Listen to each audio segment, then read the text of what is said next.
Hi, my name's Presley. I'm a nationally qualified bodybuilder in Michigan, and I wanted to talk today about what you should know / questions that I get asked all the time about your first bodybuilding prep. So if you're here, it means that you're looking to compete or that you've already signed up to compete. So we're going to chat about it just super quickly. I'm going to drink my pre, and then as soon as I start getting itchy, that's when the video's done, and then I'm going in to hit my lift.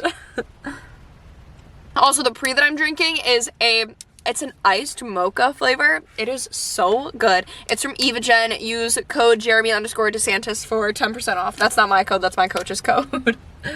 First of all, so if you're here, you want to compete or you've already decided that you're going to compete, so I wanted to congratulate you because it is going to be amazing. Deciding to enter the bodybuilding world is one of the best decisions I have ever made in my entire life. I really, truly found a community here, and these are some of the nicest people in the world that you will ever meet. When you join these communities where people are passionate and they are transforming their lives, they are some of the nicest people you will ever meet. If you throw yourself into a hobby that you really like, that you're very passionate about, these people are amazing. So first of all, congratulations. Here is to meeting an entirely new version of yourself. The first thing is, number one, I do want to say this will be one of the hardest things that you ever do. If you do prep right, it will be one of the hardest things that you've ever done in your entire life. I've trained for marathons, I've done half marathons, I've done fasts for 24 hours, crazy, like a bunch of different things. This is one of the hardest things that you will ever do because if you commit to a prep, it is more than likely going to be a 16 to 20, 25 week prep, and you are going to push yourself beyond your limits. It's going to be hard, but I think it's very true that the harder you push yourself, the more greater of a reward you will get in the end. Whether that is first place, whether that is dead last place, you can't control who shows up that day.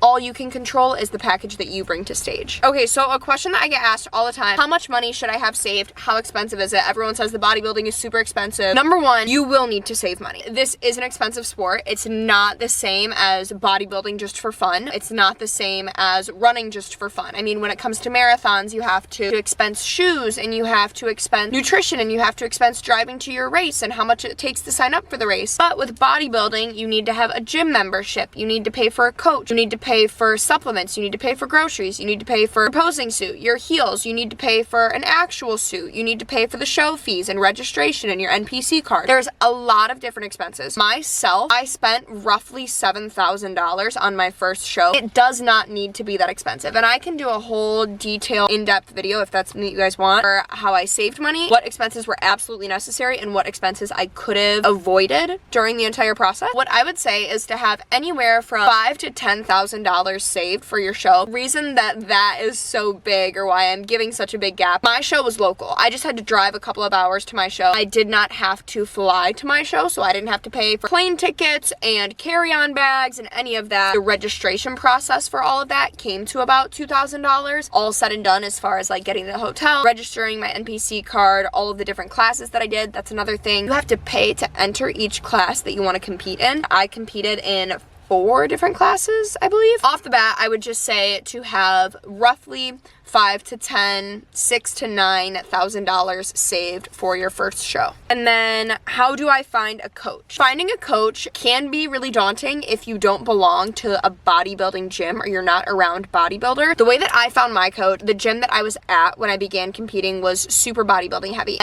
Almost everyone in the gym went to him for bodybuilding coaching, and I knew that he had a good reputation. Filled out his online inquiry form. We had a phone interview. I went with him right away. Now, I got super lucky when it comes to coaches. I got lucky because me and him, we are like birds of a feather. We are so similar in so many different ways. It works out really well for me because I didn't have to go shopping around. I didn't have to find a different coach, but I would recommend for everyone, shop around when it comes to coaches. It is the most important thing that you can do because literally giving your life and your health to someone else and putting them in charge of it. Making sure that you're asking them questions, asking them how often they check in, how they go about refeed meals, personal issues, how much access you have to them, knowing if they're going to be at your show or not, and if they're going to help you out. Please don't be afraid to ask questions. Do not hesitate when it comes to asking questions. Always ask too many questions. If not, you could end up in a situation where you wish that you would have asked a question after you have already given this person thousands of dollars. Also, if a coach ever asks you to give them money right away to like secure your spot in the first call, do not go with them. Unfortunately, there are a lot of people who are in the coaching game because they make good money, especially when it comes to bodybuilding. They know the kind of fees that they can charge. Always shop around. When it comes to finding coaches in your area, area, if you belong to a gym already, ask the workers there. I would ask people who you know have done bodybuilding. If your gym has a smaller community like that where you can go up to people and talk to people and ask them if they know anyone who coaches, if they have friends who have competed who have coaches, then honestly, it's 2025, baby. All you have to do is go onto your phone and search bodybuilding coaches in my area, bodybuilding coaches in my state. Most of the time, they're going to be online anyway. My coach and I lived in the same city, but we did everything online because we were checking in weekly. That is the beauty of it all, is that now you can do online coaching. So you can get coaches from anywhere in the world. A quick Google search, a quick conversation with someone at your gym can get you very far along in this process. And then, protecting, say no. How do I find a show? Finding a show, when I first started, I literally had no idea. I was so new to the bodybuilding game. I said to my coach that like I knew I wanted to compete.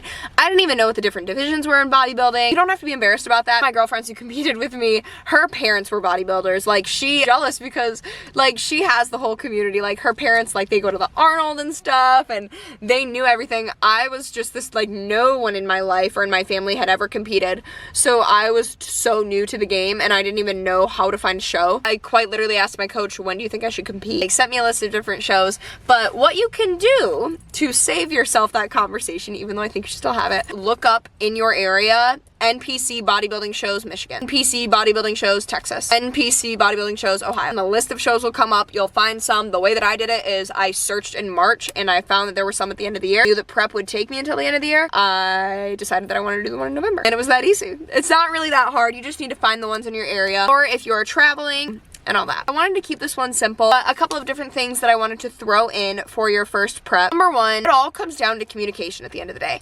This community is here for people to help each other succeed. Finding a coach that you can communicate with and that you can ask questions to. Start posting about it online. I have made so many friends online because there are other people in this same position. Not to get a bunch of followers, become a gym influencer or anything. Just posting about your hobbies. You will open yourself up to a new community, and it's so helpful for prep because people are going through the same struggles so they can help you out with that. A couple of things that I would invest in. If you are traveling, invest in a cooler backpack. If you are traveling on prep, first of all, it's gonna be a pain in the ass anyways. So investing in a cooler backpack that will help keep your life easier with meal prep and your pill container and your meal prep containers, all of that. I traveled to Colorado my first couple of weeks during prep. I had to bring a weekend's worth of meal prep. So I was bringing frozen cooked meat, frozen rice, fresh fruit, all of that. And I fit it all in a cooler book bag. Best decision ever. I work really weird hours and be on the road all day. Pack that thing full, every single meal in there, done. Another life hack, I don't know if you know this, I didn't know this until I started prep. Nearly all gas stations will have a microwave. Bring your cold food, stop at a gas station, walk in and put it in the microwave. I did that and it saved my life for so long. You don't have to buy anything. All you have to do is walk in and use the microwave. Use the bathroom and use the microwave. It's so easy, especially if you live in the Midwest where Meijers are. There's always one in Meijer. Another thing is take a lot of pictures. In your fitness journey in general, I think everyone should be taking a lot of pictures, but in prep, always take photos. Your body is going to change so much so quickly and you're gonna feel like you're not changing at all because the prep goggles go on and you forget that you don't look like that all the time and you get used to seeing yourself like this. Your brain gets so foggy that you don't realize that you look as good as you actually do, so take a lot of pictures. Another thing is protecting your sleep and your water intake at all costs. The thing that I do is I have a Stanley and I drink 4 of these a day. Make sure if I could drink 2 before noon, I could easily get it done. Figure out what your schedule is like. For me, I found out that once I woke up, after I drank 2 of those, as long as I got 2 done by noon, I would have 0 problem when it came to finishing 4 before bed. This is what I'm saying about protecting sleep at all costs. You put your body through so much during a bodybuilding prep, are running on all cylinders all the time between training and food, being in a caloric deficit, your cardio, all of that. And on top of it, this is a full-time job. On top of it, you have your other full-time job or like your life, your... Oh, sorry, camera stopped recording. Basically, you have a lot of shit going on. The only way that your body is going to be able to progress and not feel stressed out is if you give it time to recover. And how you're going to do that is through proper sleep. Protect your sleep at all costs. That was a major thing for me and a major thing for a lot of bodybuilders, but I was so grateful because my coach did emphasize that and that helped me out a lot. Realize that your hunger is thrown off, your energy is thrown off, everything is thrown off if you cannot protect your sleep and get a good night's rest at the end of the day because prep is a lot. And finally, you're gonna have a lot of shit to do get it together. Get a Google Calendar, get a physical planner. You are going to have a lot of boxes that you need to check every single day. Writing them all down, making a checklist. I would do it in the notes in my phone. Whatever you have to do. I had my physical and my online calendar. That is how you are going to get all of your stuff done on prep, because it is a full-time job on top of your other full-time job. I hope that that was helpful. Any other questions that you have about your first prep, let me know. Follow me on Instagram and TikTok, where I post more about bodybuilding and prep and all that, and where I'm going to be sharing more of my competing. And also, we're moving across the country this year. If you want to be included in that, make sure that you subscribe. And yeah, cheers. I'm not itchy yet because I need to finish this because I was yapping. So now I'm gonna go into Planet Fitness and hit my lift.